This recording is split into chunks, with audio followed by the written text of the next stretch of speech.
Well, I asked Luds that we were going to talk about Esa today, and I know Sean's got some things to say, and I'm sure Sam does. But Luddy, what did you bring up that you'd like to talk about as far as Esa Lindell? I think when you look at Esa and the way he plays the game, he plays it with his head. I mean, before everything else, because he's aware of his surroundings. He has the ability to sniff out where the dangerous areas are and aren't, and he does all the right things in the little areas of the ice as a defender.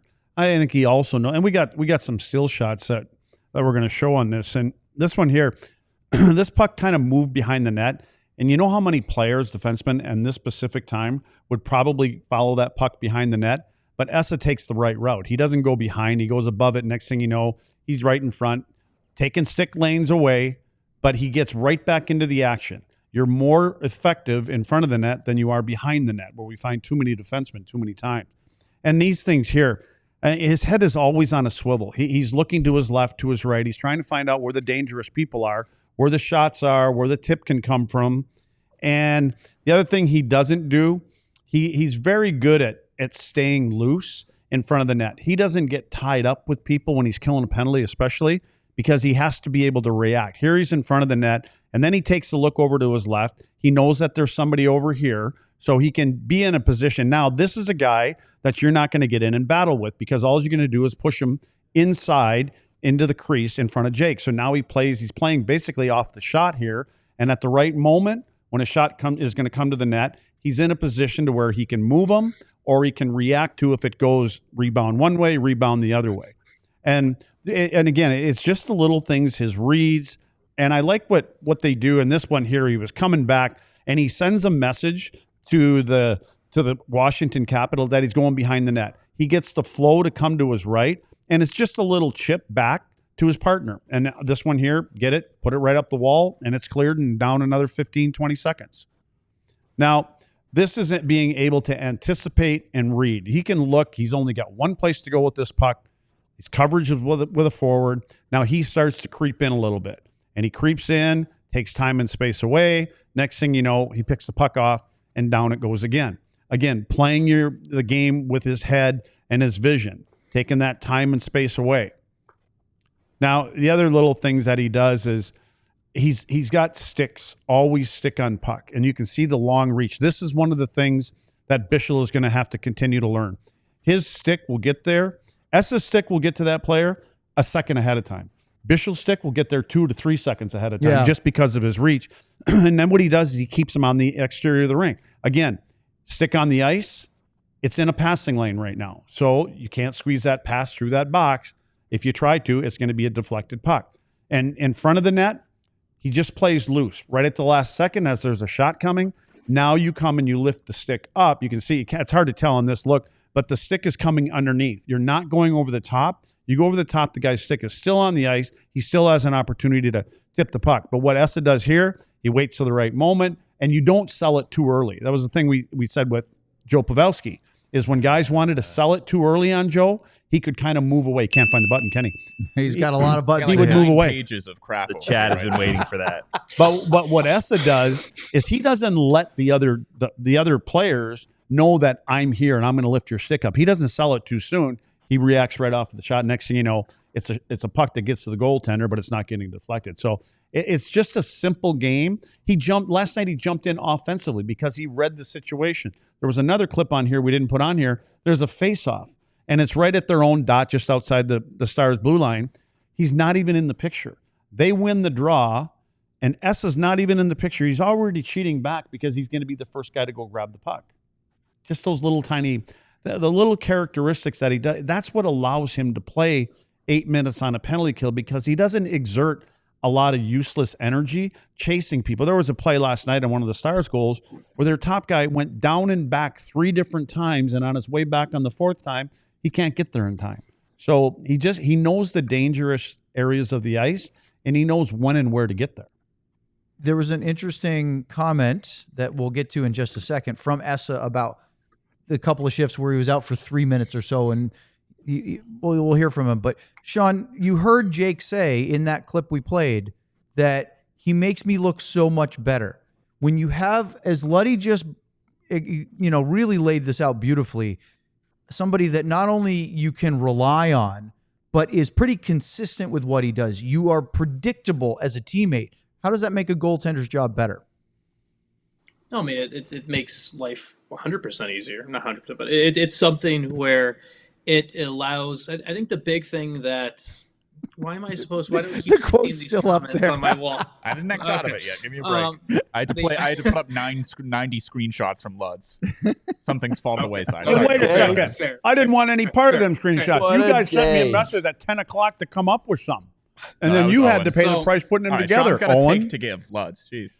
Sean, take it away. The thing that Esa does really well, and Lud's kind of highlighted there was and it might have been one of the plays. Unfortunately, we can't show the video of it. There was a play last night where Ottinger made the save and the puck skittered to his right, along past the right post. And if you go back and watch that play, that's one where Esa has the guy's stick tied up in front of the net. And so it's both the tying the stick. To me, the big thing that the Stars, that Esa does so well, and something Chris Danov did so well in the past when he was here last year, was the fact where they make Jake Ottinger's life easier, because Jake Ottinger is allowed to effectively so many times be a first shot goalie, where he makes the first save. And obviously he cares about his rebound control and everything like that. I'm not saying he doesn't, but there's so many elements to Ottinger's game where he doesn't have to, he can make the save selection where he doesn't have to worry about the freeze on every single play. He can use all of the tools in his arsenal. He's effectively, the glove can stay positioned. Let's see if I can get on camera.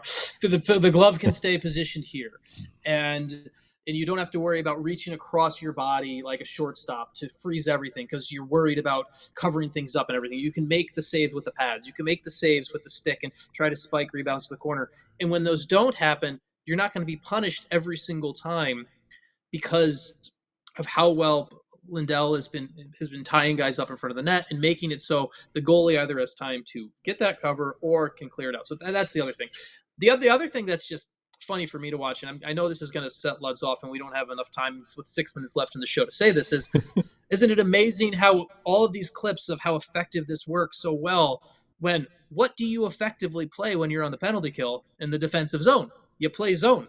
Like, that's... like, Thank you, Sean. like, it's like, so there's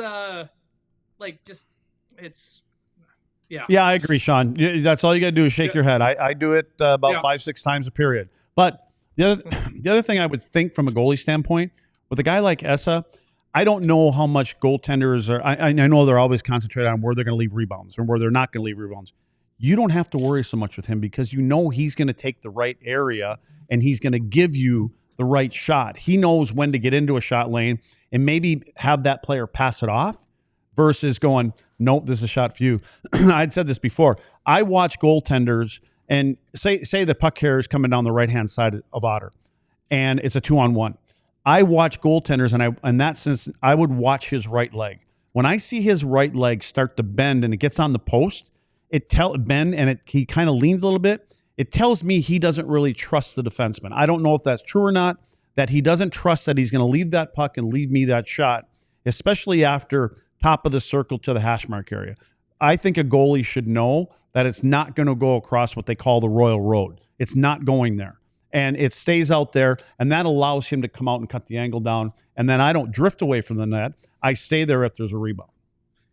Let's hear from Esa last night. He was asked about playing 30 minutes, which was his season high in a game, and some of those long shifts where he couldn't come off the ice. I've always kind of felt that the more you play, the more you are into the game, so it's easier to roll, so I liked it. Nothing to complain. You had a couple shifts tonight that were pushing 3 minutes. Can you just describe what it feels like to be on the ice for that long? Well, catching bread, I think. Well, I would say it's better if it doesn't go as long. Like, of course, trying to keep it on the minute if possible, and then you're more fresh, but sometimes you just have to hang in there. We need subtitles. Yeah, so especially for this him. reminds me so much of Yuri Lettinen. Let's would sit there and he's got the same kind of smile. Let's would be talking to me and I just kind of look at him. You're like that dog that looks at you like that, doesn't know what you're saying.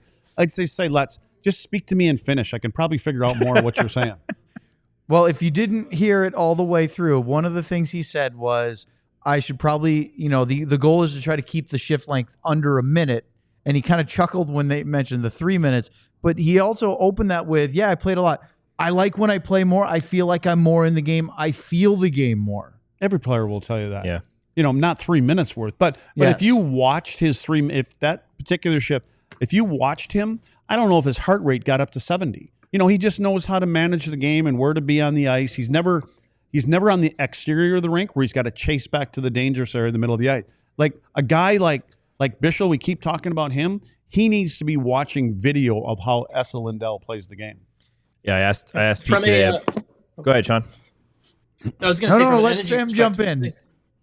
No, from an energy perspective, look at it this way. So last night, Esa skated a season high for him, 3.76 miles. And this is using NHL Edge puck and player tracking. So he skated 3.76 miles last night, total, all strengths.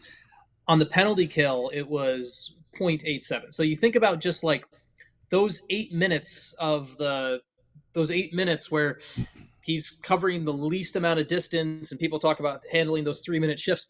Energy wise, it's nothing compared to the even strength stuff that's kind of what popping into my mind is like talk about a 3-minute shift in this. And when it comes to the penalty kill and it comes to that stuff, he knows and he builds off that so well.